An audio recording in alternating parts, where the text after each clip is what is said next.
Përshëndetje. Jemi bashkë nderuar shikues në këto ditë të nxehta të muajit korrik do të zhvillojmë një bisedë në studio, një analizë me një nga emrat e njohur në vendin tonë, akademikun profesor Artan Fugën. Mirëmbrëma dhe faleminderit, është kënaqësi profesor që gjet kohën dhe të zhvillojmë këtë bisedë së bashku. Mirë se të gjeta mirë.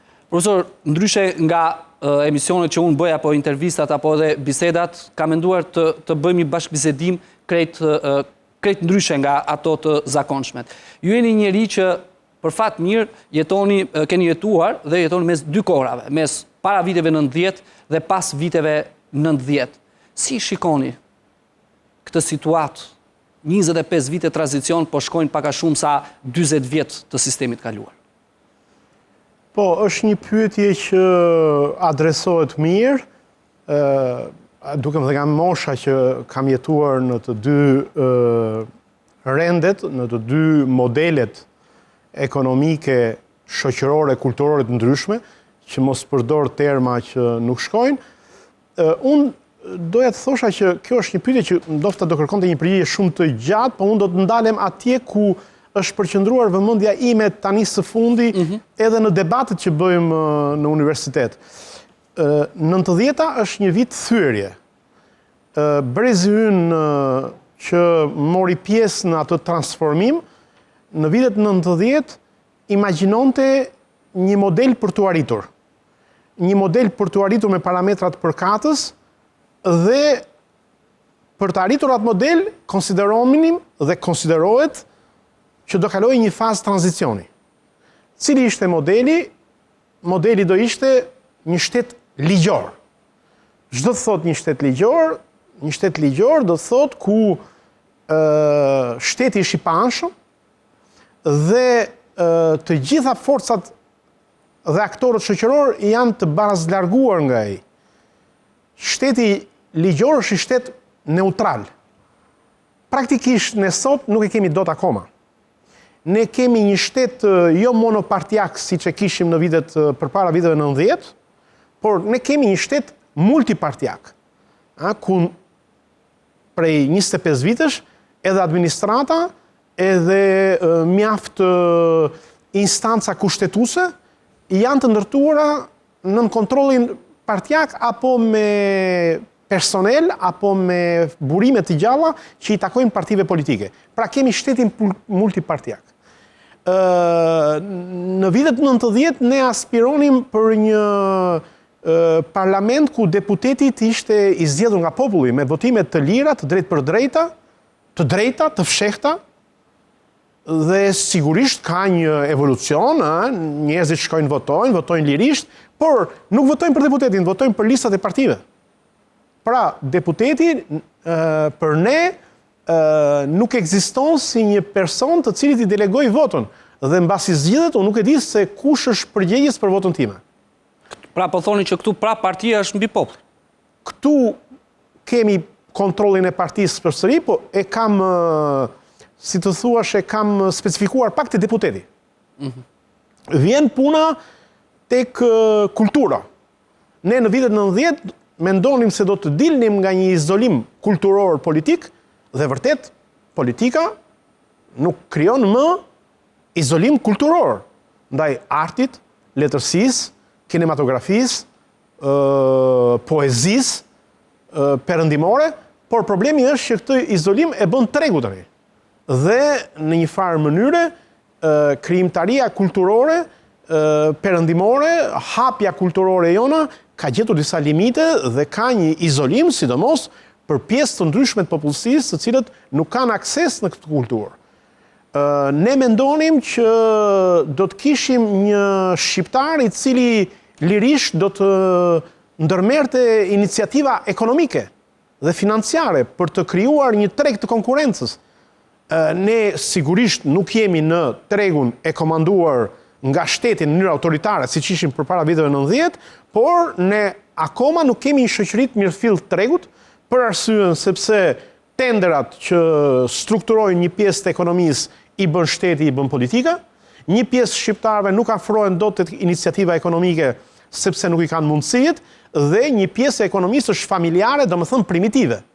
Çka do të thotë që në vitet 90 ne donim të bënim një thyerje duke krijuar vlera të reja, sigurisht disa arritje janë krijuar sepse nuk mundet të nxjim gjithçka, por jemi në një pikë që është shumë larg dhe ka marrë një trajektore tjetër në raport me modelin që idealet e viteve 90 kishin parasysh.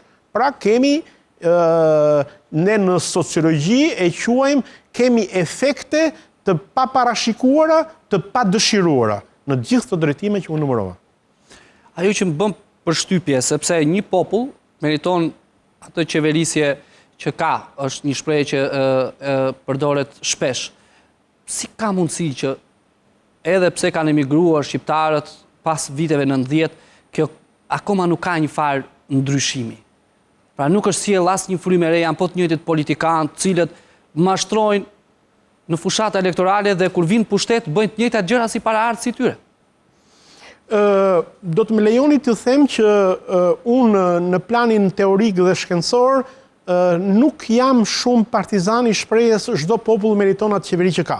Por kjo është një çështje teorike, nuk kemi pse diskutojmë këtu midis nesh, sepse ha debat, mundet që të ketë argumente nga më të ndryshmet. Përmendet emigrimin jo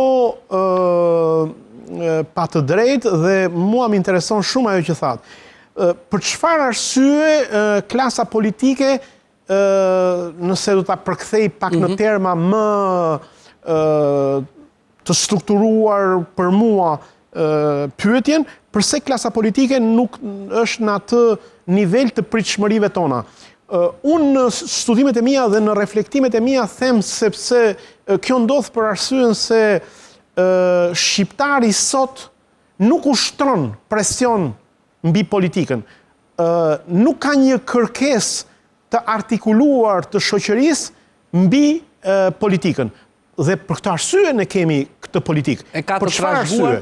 Arsye e parë, sigurisht edhe trashëgimi ka, por nga pikpamja shkencore nuk mund të shpjegohet një ngjarje aktuale me të kaluarën. E kaluara vepron sepse ka disa rrethana aktuale, pastaj futet dhe e kaluara. Por po t'i marrim me radhë disa element, do të shikojmë shqiptarët që janë më energjik, më vital, në mosha të reja, të pakënaqur emigrojnë. Çdo të thotë që emigrojnë. Shifrat janë rekord. Do të thotë që pakënaqësia dhe kërkesa nuk strukturohet brenda vendit ndaj politikës, ndaj pushtetit, por shqiptari largohet. Që do të thotë presioni social bie, presioni opinionit publik bie, do të thotë politika nuk e ka atë presion shoqëror. E dyta, po të shikojmë ne situatën, do të shikojmë se shumë kërkesa shqiptari sot i realizon nëpërmjet rrugësh paralele që nuk kanë nevojë për shtetin, fatkeqësisht. Çdo të thotë s'kan nevojë për shërbimin social. Ta zëm, dy prindër të moshuar kanë nevojë për medikamente, i bëjnë thirrje djalit tyre në Gjermani. Duan të shkojnë të bëjnë një ndërhyrje kirurgjikale, si kanë mjetet tu, shkojnë në Itali. Ku di unë, duan të shkojnë të bëjnë, të shikojnë pak vende evropiane, shkojnë për vizitë tek vajza e tyre. E të tjerë me radhë. Pensionistë që kanë rrogat e vogla, e ushqejnë pensionin e tyre, sidomos nga ndihma që vijnë nga remitancat, pra nga këto të ardhurat financiare që vijnë nga emigrantët. Tjetër, pra, një pjesë e popullsisë, disa nevoja i realizon, si të thuash, me rrugë tjetër, jo në rrugën normale të një shoqërie të strukturuar në mënyrë moderne. Po të shikojmë, asnjëherë presioni i shoqërisë mbi shtetin dhe politikën nuk është individual. Nuk mund t'i dalësh përballë në mënyrë individuale shtetit dhe politikës për ta shtyrë drejt progresit dhe për ta bërë të përgjegjshme. Mirë po të shikojmë shoqërinë sot në Shqipëri, shoqëria është e paorganizuar. Sindikatat janë në gjendje shumë letargjike, OJF-t nuk kanë të bëjnë me strukturimin e shoqërisë. Të gjitha këto faktorë, po të marrim edhe faktin që një pjesë e madhe, sipas të dhënave të mia, nga 20% deri në 40% të shqiptarëve janë të papunë, këta nuk mund strukturohen si shoqëri për t'i kërkuar llogari politikës, shtetit, administratës, funksionarëve, deputetëve e kështu me radhë, plus shtoj faktin që një pjesë e madhe e njerëzve janë të punësuar në sektorin publik dhe në sektorin publik për të mbajtur vendin e punës ka një rregull, heshtja, nënshtrimi dhe mos fol. Profesor, ndoshta ky popull nuk është mësuar me këtë liri të këtyre 25 viteve.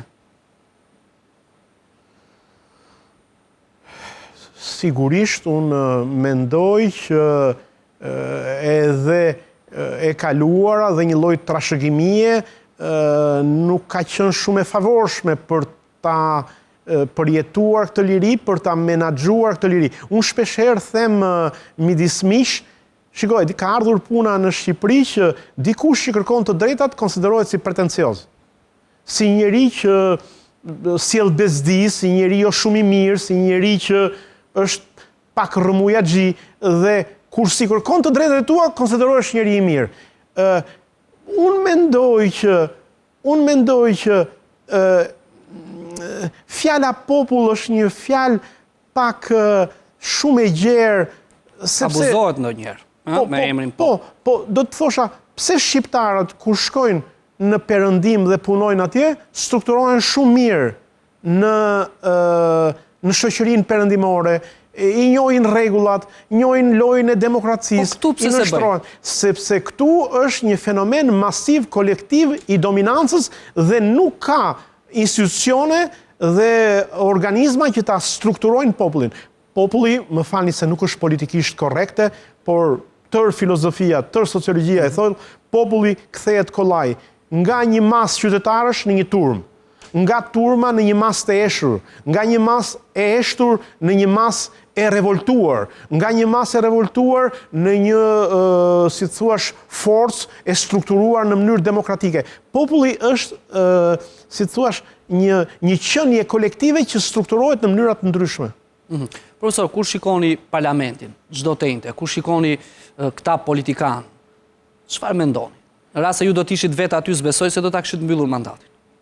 Mendoj dy gjëra, aktualisht mendoj shumë gjëra, po dy gjëra që i kam tani kohët e fundit gjithmonë në vind ndërmend, janë këto. E para, ajo që ne në filozofinë politike e quajmë reduktim i politikës. Çka do të thotë ndrydhje e politikës. Politika nga një dukuri sociale, nga një mekanizëm për të menaxhuar shoqërinë, është kthyer në një fenomen parlamentar. Politika dhe parlamenti njësohen me njëra tjetrën. Pa politika si mekanizëm social bëhet parlament, parlamenti bëhet seancë parlamentare, pra ditë në njëjtë, dhe ditë në njëjtë seanca parlamentare kthehet në spektakël televiziv. Dhe mua kjo më shqetëson, parlamenti i kthyer si spektakël televiziv. Kjo është e para. E dyta, nga pikpamja e përmbajtjes, sepse ju e dini ne në komunikim shikojmë kanalin, po shikojmë dhe përmbajtjen, nga pikpamja e përmbajtjes ajo që më shqetëson është se ne në televizion shohim pak debat ligjor.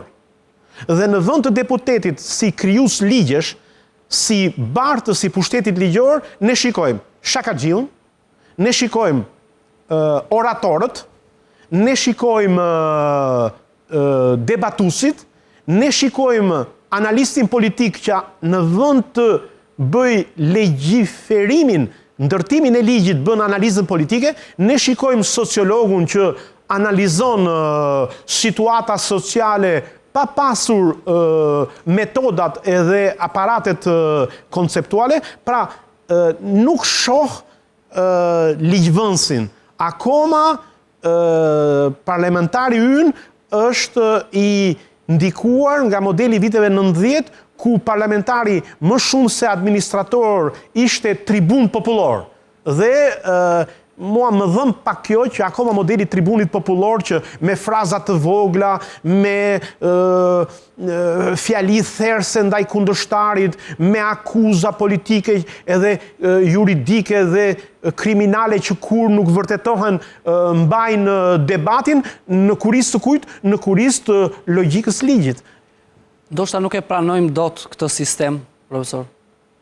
Pra sistemin e demokracisë që janë vendet e tjera. Po ne nuk jemi në një sistem demokratik. Demokracinë populli do ta pranonte shumë mirë, por nuk jemi në një sistem demokratik. Pra ky sistem nuk është demokratik, thoni ju. Është vetëm thjesht një pjesë e fasadës që luhet. Nuk është diktatorial, por nuk është demokratik. Ju thash që në fillim nuk ka demokraci me shtet multipartiak. Nuk ka demokraci nëse unë nuk di për cilin votoj dhe vota ime të shkojë tek deputeti im.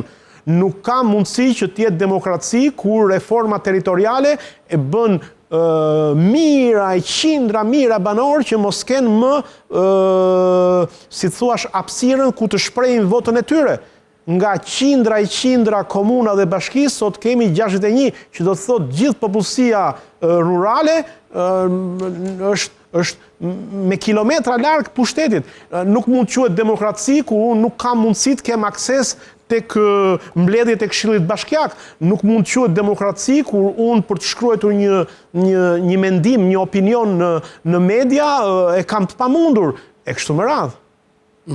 Pra, populli nuk pranon një sistem që nuk di si ta quaj, por nuk është demokratik. Dhe për këtë arsye ne kemi një fenomen shumë serioz që do të thotë qytetari në një masë shumë të madhe abandonon politikën, abandonon median, abandonon zgjedhjet dhe nga sondazhet tona ne na rezulton që mendimi dhe opinioni ndonjë ditë mund t'ja u jap me shifra, opinioni qytetar ka një qëndrim shumë kritik ndaj parlamentit, partive, gjyqësorit, ekzekutivit. Si ka mundësi që shkon e voton 1 milion shuplaka siç e konsideron kryeministri i sotëm? Ka arsye nga më të ndryshmet. E para sepse të votosh është një lloj kënaqësie iluzive, që edhe unë pyetem. E para është psikologjike. E dyta, mos harroni se një pjesë e popullsisë voton për shkakun e asaj që vota është një lloj paraje, një lloj monedhe shkëmbimi. Nuk jam duke thënë se jam bler votat, se nuk kam bërë investigime për këtë, por do t'jap votën, do m'japësh punën. Do t'jap votën, do më privilegjosh në një biznes. Do t'jap votën, do mbyllësh një sy tek sipërmarrja ime e tërmeradh. Pra, vota tek ne në një pjesë shumë të madhe nuk është pjesëmarrje e qytetarit në vendimmarrje. Ndoshta këta politikanë ka kuptuar këto 25 vjet që ky popull këtë gjë ndoshta do. Unë nuk e di këtë gjë, por unë nuk mendoj që qytetarët populli është i kënaqur me këtë gjendje. Nuk besoj se është kjo që populli do. Gjithsesi, do doja një analizë nga ju, profesor, për sa i përket edhe qeverisë, e cila është edhe në vitin e fundit të mandatit të saj. Si po qeverisin, sot janë të majtët në pushtet dhe padyshim që po flasim për këta, si po qeveris kjo e majtë sot? Jemi në 2016. Tani do ishte shumë pretencioze nga ana ime që unë në 2 minuta të jepja verdiktin ndaj qeverisë, por unë jam duke thënë këtë që jemi në vitin po hymë në vitin e fundit të mandatit qeverisës dhe unë mendoj që shumë problematika sociale, ekonomike dhe financiare dhe kulturore që duheshin vënë në zgjidhje, nuk janë vënë në zgjidhje. Pra, rezultatet, me gjithë dëshirën e mirë që mund të kenë pasur ose jo, që unë nuk e vënë dyshim, se s'kam se të vënë dyshim, rezultate nuk ka arritur. Nuk ka rezultate. E dyta, nuk them që të gjithë ligjet që kanë kaluar në parlament nuk janë atje ku duhet, po ka një pjesë të ligjeve të cilat nuk kanë qenë adekuat dhe po të doni ja u marr në mënyrë më konkrete. Së treti, unë do të mendoja që mjaft iniciativa mund të ndërmerreshin për të çuar përpara mjaft fusha të cilat nuk kanë nevojë kaq shumë për investime të mëdha politike. Mua më duket që në të gjitha këto elemente, sipas meje, qeverisja nuk është në nivelin e pritshmërive që ka qytetari. Të marrim shembuj të ndryshmit. Pa punësi, korrupsioni që janë evidente, vjedhjen mes ditës ndodhin 2016. Këto janë disa, thoni. Pra, ka shumë, po unë përmendim disa. pristit më shumë nga Edi Rama si kryeministër, jo Edi Rama si individ? Patjetër. Kishit shumë besim?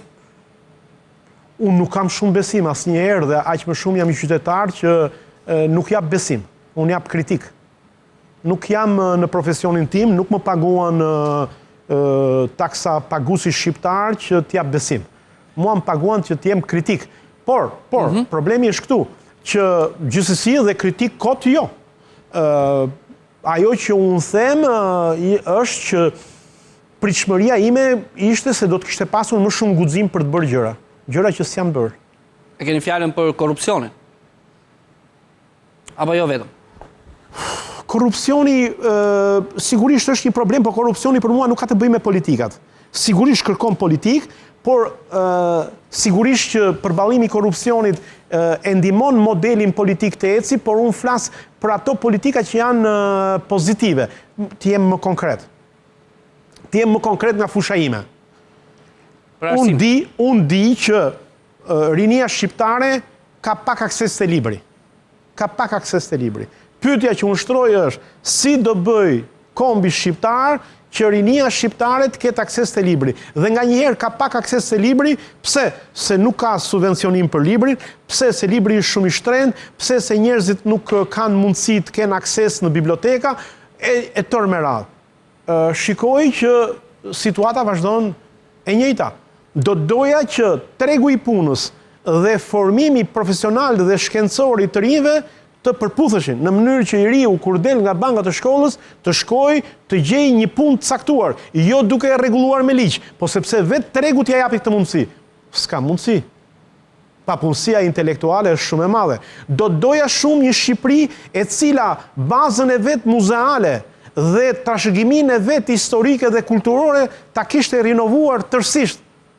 Kanë kaluar 3 vjet, 4 vjet, në Tiranë po të vi njëri, po të vi një huaj nuk ku e çon për t'i treguar lashësinë e popullit ton, madhështinë e historisë popullit ton e kështu me radhë. Jo vetëm në Tiranë, po gjithandej. Do doja një turizëm i cili të tërhiqte seriozisht dhe me të vërtet turist nga gjithë bota. Shikoj, ne kemi një turizëm popullor, nuk kam gjë me popullor, por që sarxon para, që bëhet në kushte minimale, që bëhet në kushtet e një higjiene dhe një shërbimi krejt naiv dhe krejt primitiv, nuk e kam. Do doja një ekonomi me teknologji të zhvilluar. Çfarë teknologjie të zhvilluar kemi ne në sistemin e tregtisë? Do doja shumë që shqiptarit të futej në pagesat numerike me kartë. Me kartë elektronike, që gjithë qarkullimi i flukseve monetare të bëhen në mënyrë digjitale. Asnjë hap. Do të doja që vota të bëhet në mënyrë elektronike. Nuk shoh. Do të doja shumë që qytetet tona të merrnin frymë, që qytetet tona të gjelbëroheshin, të kishte politika dhe po ashtu do doja shumë të kishte barazi sociale dhe unë jam që të krijohet bursa aksioneve. Shqiptari i thjesht të marri pjesë në aksione, s'kam. Do doja shumë që malet lumen shqiptar të ktheshin në forca prodhuese. Nuk i krijoi kjo qeveri këto boshllëqe, por nuk shoh që të zgjidhen. Nga kjo pikpamje, mbase jam pretencoz, por thash edhe një herë, kërkoj ndjes para publikut, përpara jush, unë jam këtu për të thënë që çfarë nuk shkon mirë, jo për të bërë lavde. Okej. Shkojmë shkurtimisht në publicitet, kthehemi me njëherë në pjesën e dytë me zotin Fuga.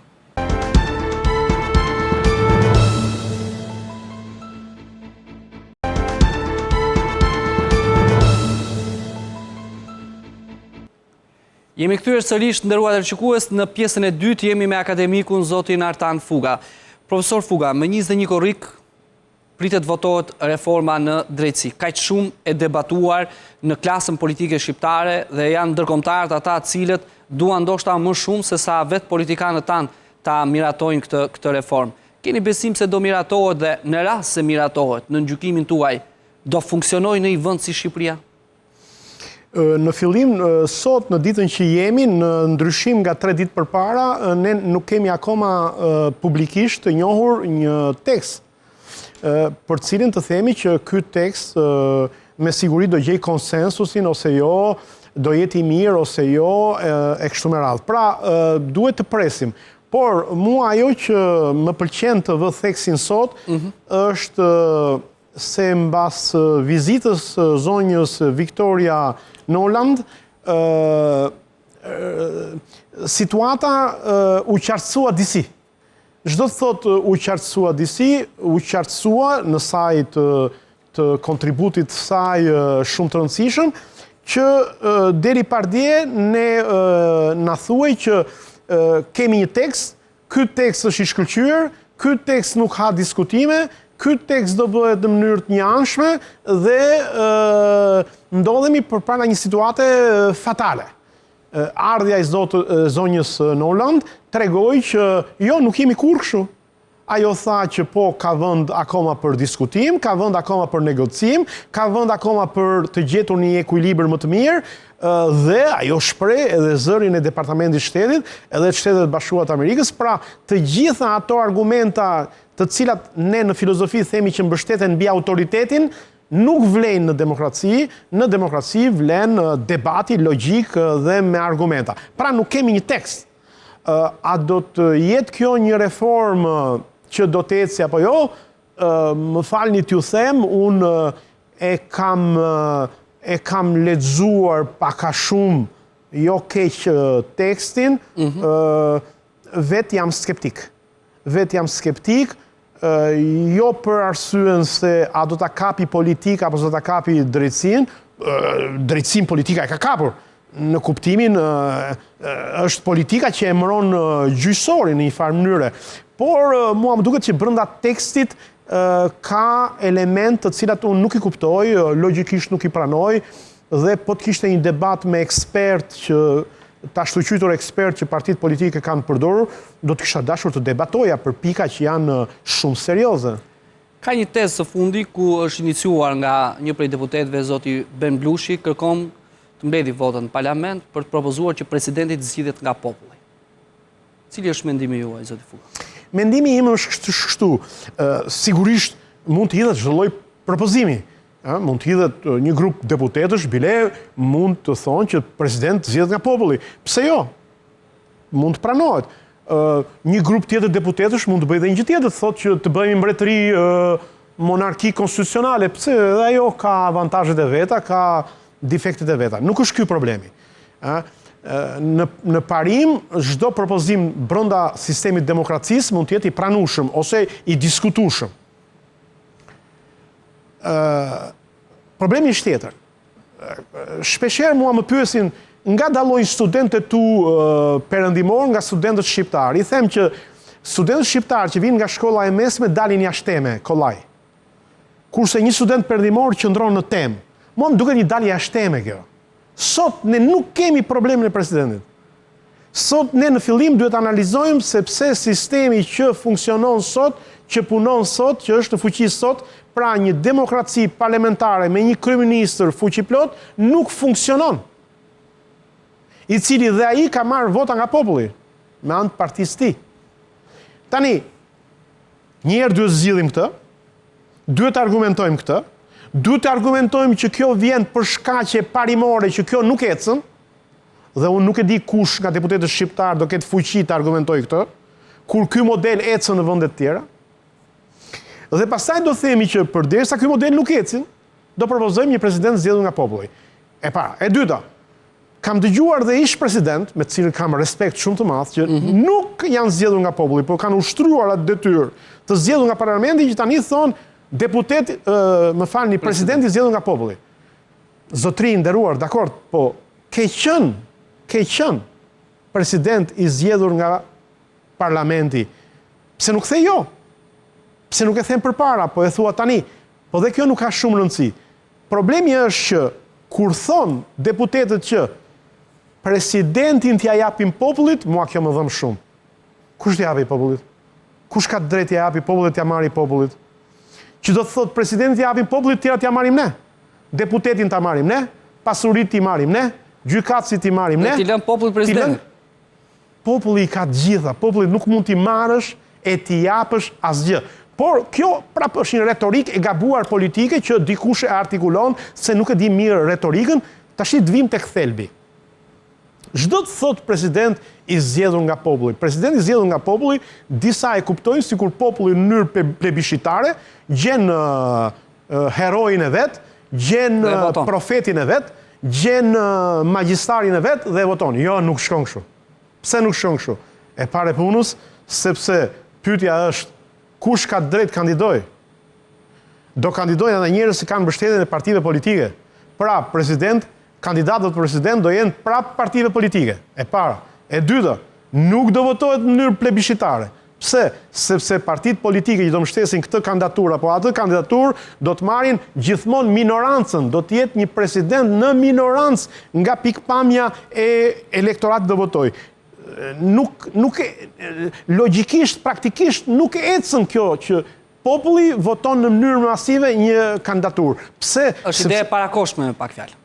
Do me thënë, ideja është që do t'jetë një kandidaturë ose politike, ose shumë konsensuale, po pa mbështetje politike. Dhe kur të shkoj në institucion e presidencës, në qoftë se do jetë konsensuale pra jo politike, do t'jetë pa pikën e mbështetjes. Dhe shqetësimi tjetër është që nuk mund të kesh të zgjedhur një president nga populli, në qoftë se nuk ke transformuar sistemin politik kushtetues, sepse për ndryshe do kesh një shtet me dy koka, të dy të zgjedhur nga populli, dhe siç thotë që nga koha e Biblës, një qenie me dy koka shkatrohet. Pra, nuk dalin dot këto në mendimin tim, nuk dalin dot të propozime kështu jashtë ndryshimeve të sistemit tërësor, sistem tërësor që do gjykuar pse nuk funksionon tani kështu, dhe nuk mundet që në momentin që gjykohet një çështje tjetër, dalësh jashtë teme dhe thuash tashti unë nuk po diskutoj më sistemin gjyqësor, por po diskutoj zgjedhjen e presidentit.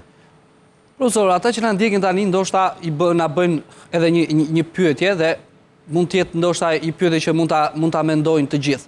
Po si do të bëjmë ndryshe? Këto alternativa kemi. Këtë pra pyetje... kemi kaq parti, këta kemi. Tani, o do të votojnë, o do bojkotojnë. Si do të realizojnë?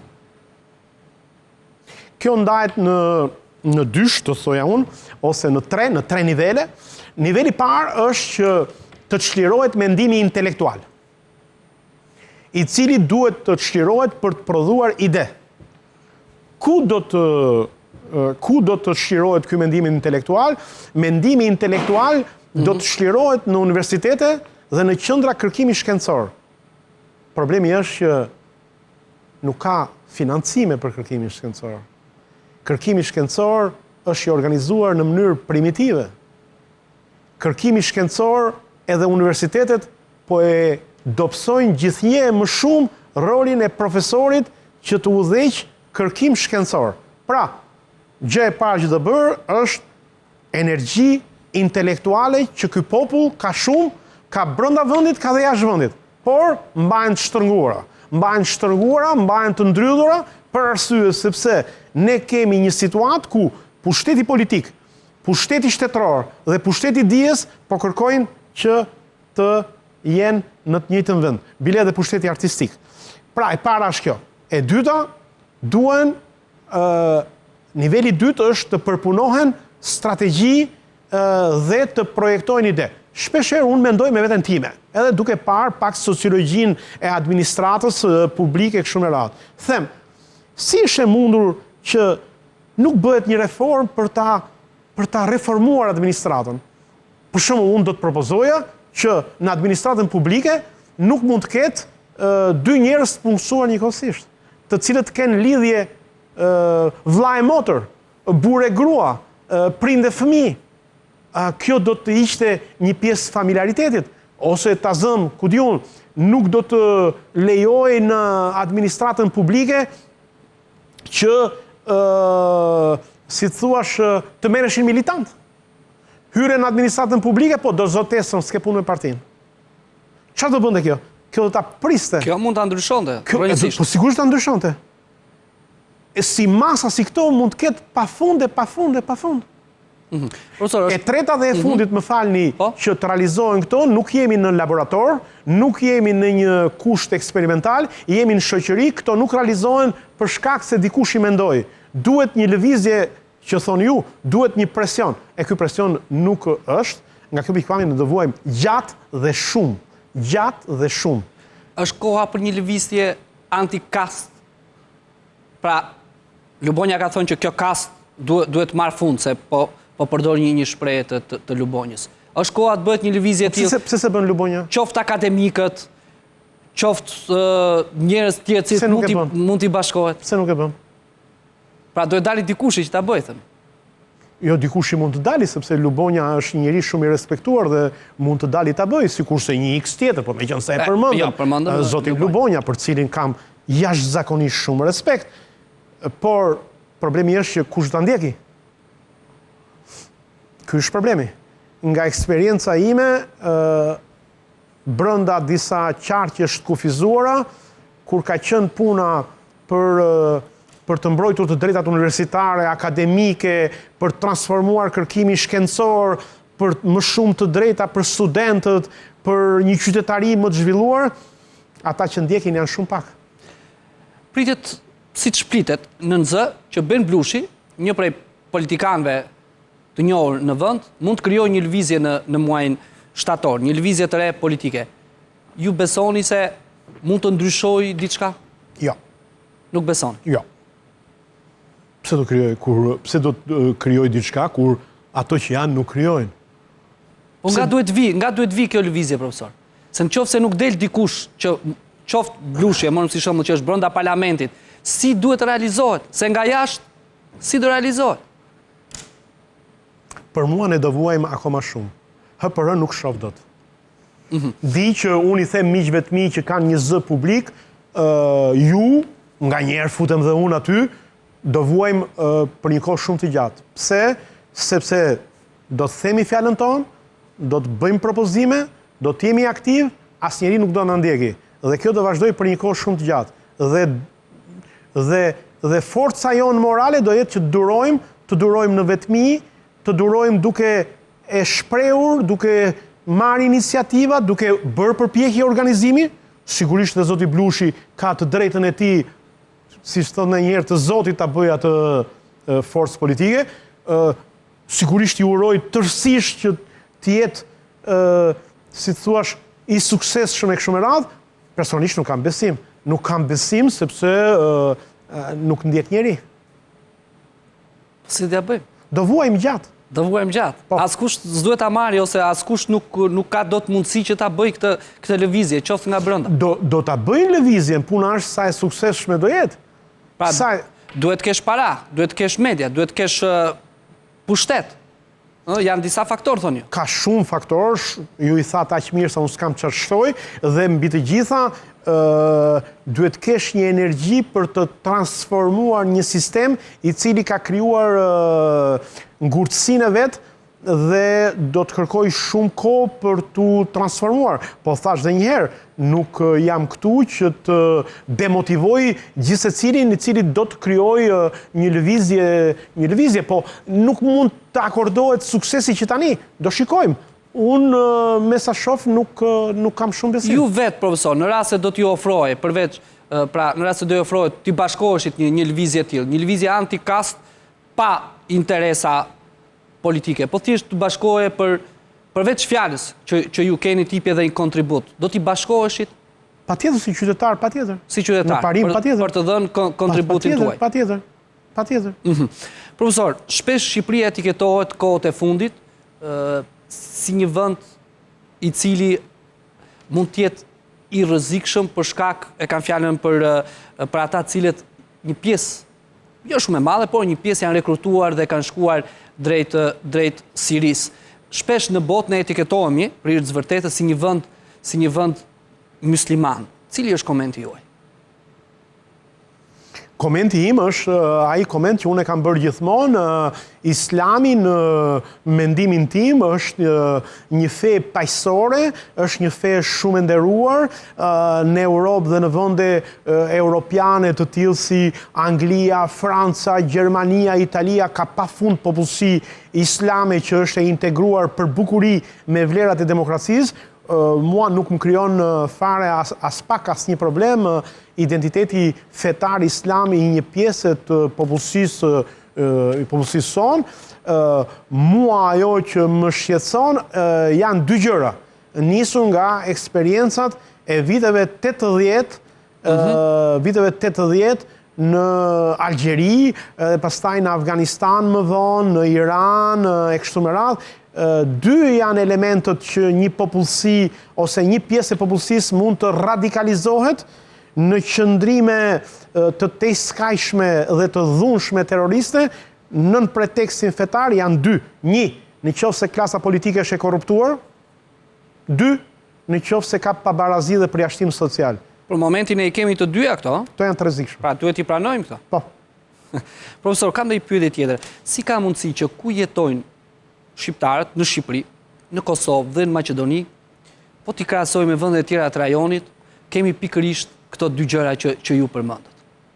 Pra shqiptarët e Kosovës, me të mirat apo me të këqijat, prapë Kosova vazhdon të jetë, korrupsioni vazhdon të jetë shkand të lartë. Në Shqipëri po kështu. Dhe shqiptarët e Maqedonisë, po t'i shohim, janë pothuajse të ndarë në krahasim me qytetarët Maqedonas. Pse ndodh kjo me shqiptarët? Pyetje e vështirë shumë. Nuk kam një përgjigje për të, pyetje e vështirë shumë. Unë i qëndroj, nuk dua të gjej të vendosur në identitetin etnokulturor të popullit tim kulturën e korrupsionit dhe të blerjes. Disa e kërkojnë të ish perandoria otomane, dikush e kërkon të ekonomia rurale, dikush e kërkon të klani, dikush e kërkon të kultura primitive mjep të jap, që është një kulturë e popujve që kanë hyrë me vështirësi në treg. Unë nuk dua ta shpjegoj, po përpiqem t'i mbush mendjen vetes, që si thot sociologjia, duhen shpjeguar fenomenet në radhë parë me aktualitetin. Për mua, edhe në Kosovë, edhe në Shqipëri, ne akoma nuk kemi një sistem të qarkullimit të flukseve financiare transparent. Profesor, do t'i rikthesh edhe një herë çështjes së islamizimit të islamit. Rrezikon Shqipëria, nuk po them sot, por duke u nisur nga ato dy që ju përmendët, korrupsioni, që është kryesorja dhe gjendja sociale, rrezikon Shqipëria që pas 20, 30 apo 40 vjetësh vërtet kthehet në një vend ku mund të krijohet një parti islamike? Unë nuk jam në gjendje të bëj parashikime të tilla afatgjata, po nuk përjashtohet. Nuk përjashtohet mundësia. Ja. Ne folim gjatë, profesor, edhe për zhvillimet politike, por patyshim si në këtë vend ku politika merr vëmendjen, ka dhe zhvillime tjera që janë shumë të rëndësishme. Një raport i fundit i Instat nxjerr që kemi një plakje të shpejtë të popullsisë. Dhe kjo deri në 2030 apo 50 mund të kapë hapa galopant, ndërkohë që kemi një emigrim, sidomos e të rinjt, me shifra të frikshme dhe linçmëria është më e ulta nga ç'ishte parashikuar. Sa rrezikon ky komb? Kjo na rrezikon shumë. Kjo na rrezikon shumë sepse ushtron presion mbi pensionet, ushtron presion mbi të ardhurat, ushtron presion mbi kapacitetet e kombit për të dhënë vlerë të shtuar materiale, ushtron presion mbi vitalitetin e kombit, ushtron presion mbi linçmërinë në vitet e ardhshme, ushtron presion në ato forca strategjike që kanë të bëjnë me mbrojtjen e vendit dhe me numrin e shqiptarëve në Ballkan në raport me të tjerë, pra është një rrezik i madh. Ju thatë shumë mirë, për mua janë 3 faktorë: 1, emigrimi të rinjve; 2, kthimi në Shqipëri i atyre njerëzve që mbasi kanë jetuar 20-30 vjet në perëndim, kthehen në Shqipëri për të konsumuar pensionin e tyre në moshat vjetra, dhe së treti, në mënyrë paradoksale, që ka një rritje të jetëgjatësisë dhe që në mënyrë të pashmangshme çon në faktin që njeriu jeton gjithnjë më shumë më gjatë për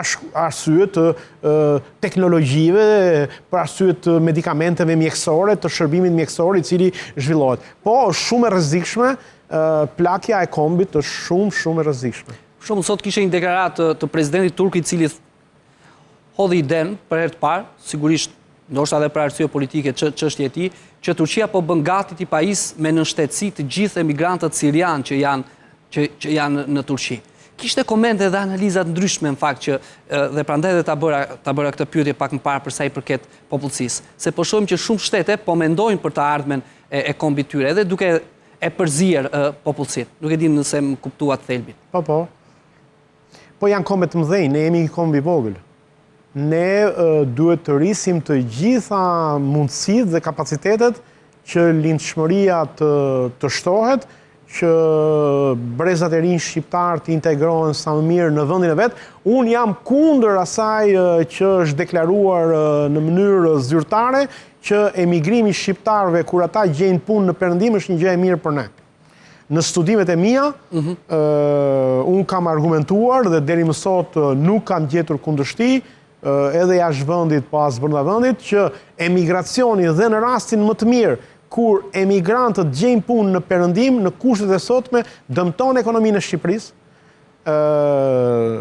pengon rritjen e fuqive prodhuese të saj, rrit çmimet, ul dëshirën e popullsisë për të punuar dhe e kthen në Shqipërinë në një kombë shqiptar, në një kombë parazitar, plus plakjes.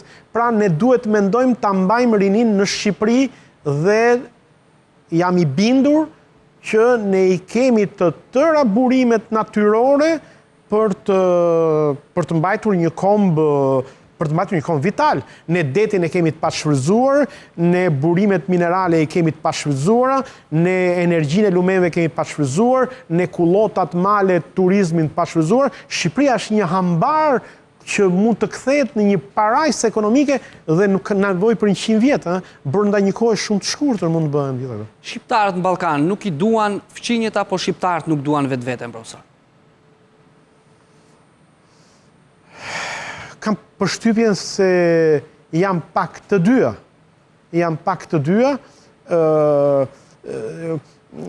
Gjithsesi kushtet e kanë sjellë që shqiptarët me fqinjet veç bashkëpunimit, veç bashkëjetesës kanë pasur dhe tensione dhe ne duhet të pranojmë që sidomos në rrethet caktuara nacionaliste të vendeve fqinj, shqiptari është trajtuar si një rrezik i mundshëm potencial. Demokratizimi i vendeve të Ballkanit këtë nuk e zbriti, po e shtoi. Pse? Sepse tani është problem numri. Kush ka një popullsi në rritje, ka vota më shumë, mund të ketë pushtet më shumë. Kjo nuk përjashtohet.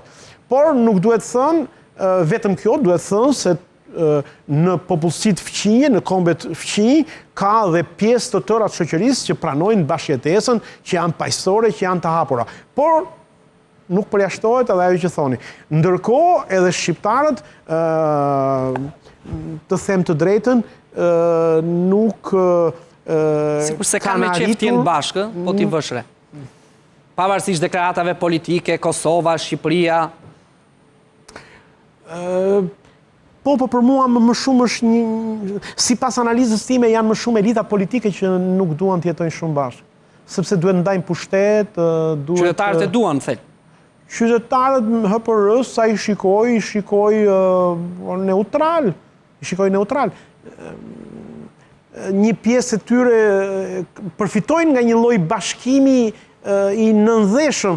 Ta zëm, ku diun, mund të shkosh në Maqedoni, mund të shkosh në Kosovë, pa pengesa vizash, mund të bësh biznes, mund të komunikosh në media, në kulturë, kështu me radhë. Qytetari këto i ndjen, po për mua më shumë janë elitat politike që nuk kanë interes për këtë gjë. Aq më shumë që dhe kushtet gjeopolitike nuk janë krijuar. Nuk janë të krijuara. Nuk besoj që ende komuniteti ndërkombëtar pranon shqiptar të bashkuar në një shtet të Ballkan. Profesor, ta mbyllim me një pyetje të fundit. Tirana është më mirë sot se dje apo më keq se dje? Se dje kur dje? Se para 3 viteve, se para 4 viteve.